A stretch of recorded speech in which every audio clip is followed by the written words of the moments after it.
In this video, I want to break down the difference between inbound and outbound marketing.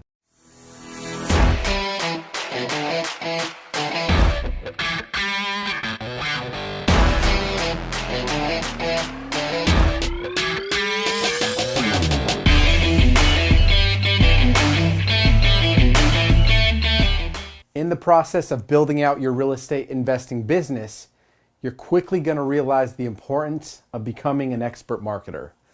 In the early stages of my venture, I realized that I quickly had to put on my marketing hat in order to get in the mind of my prospects to think like a motivated seller so I could put myself in their shoes and understand their circumstances at a very deep level. First off, it's important to understand what marketing actually is.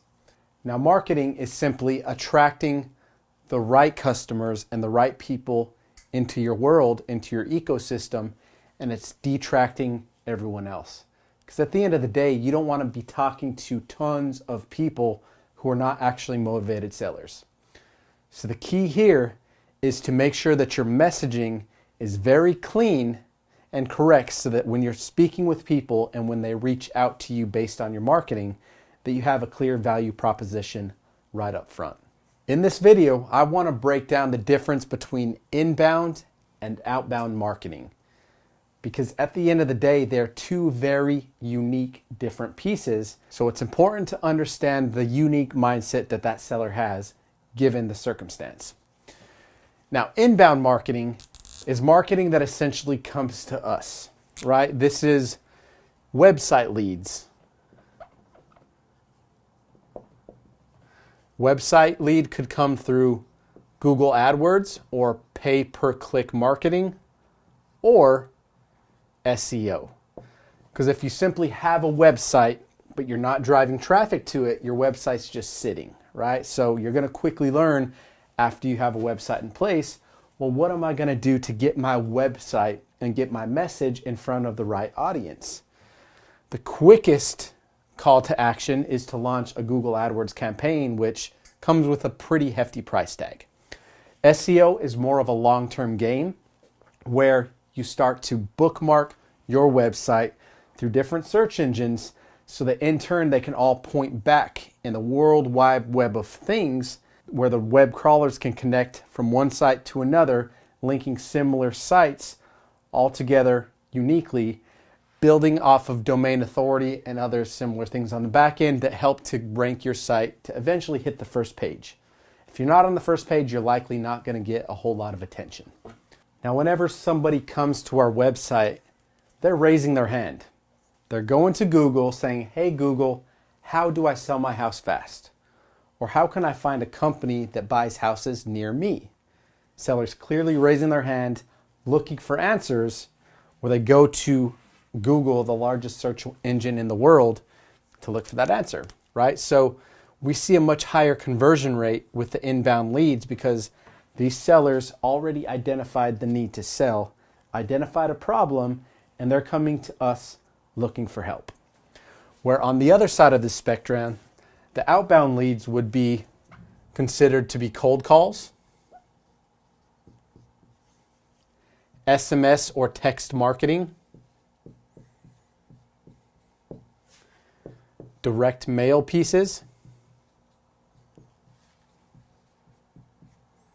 where we are essentially reaching out to the seller. Let's say we're making a cold call. Hey, Mr. Seller, I know this call's out of the blue. Just wanted to reach out and see if you might entertain an offer on 123 Main Street, the house that I see you own, right? Where we're reaching out to them, asking if they would be interested in selling. Now, if you think about it, the amount of people and conversations that you have to talk to for the outbound leads is going to be significantly more than people that are already raising their hand looking for answers to their problem, right? So when we're looking at the big picture of things, our outbound marketing, we look at roughly a 1 in every 50 leads to convert to a contract. Where the inbound marketing, 1 in every 10 to 12 leads max should convert to a contract. So when you really break these numbers down, we know that it takes 50 leads, 50 cold calls, 50 SMS messages. Now when it comes to direct mail, the numbers might be a little bit lower than that, but 50 leads that we got in contact with to lead to a contract or conversion.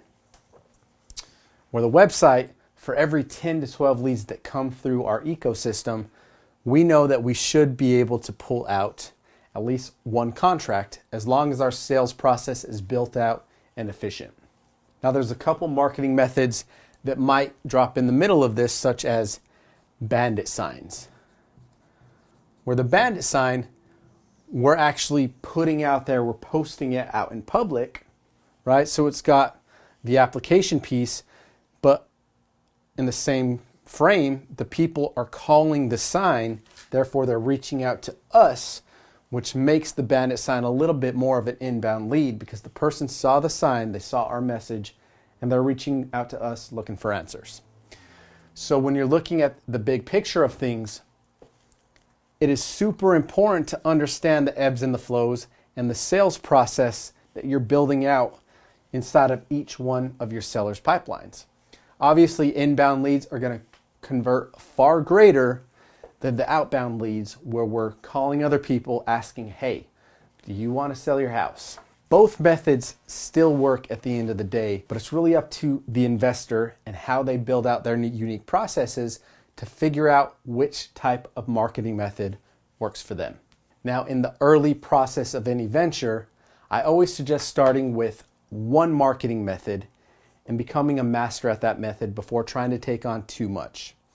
Because very often, new wholesalers get in the industry and you get shiny object syndrome where we're chasing down that next latest, greatest marketing technique, never really mastering one. So if I could go back 5 years ago and talk to my old self when I was first starting off in the industry, it would be to become an expert at that one thing.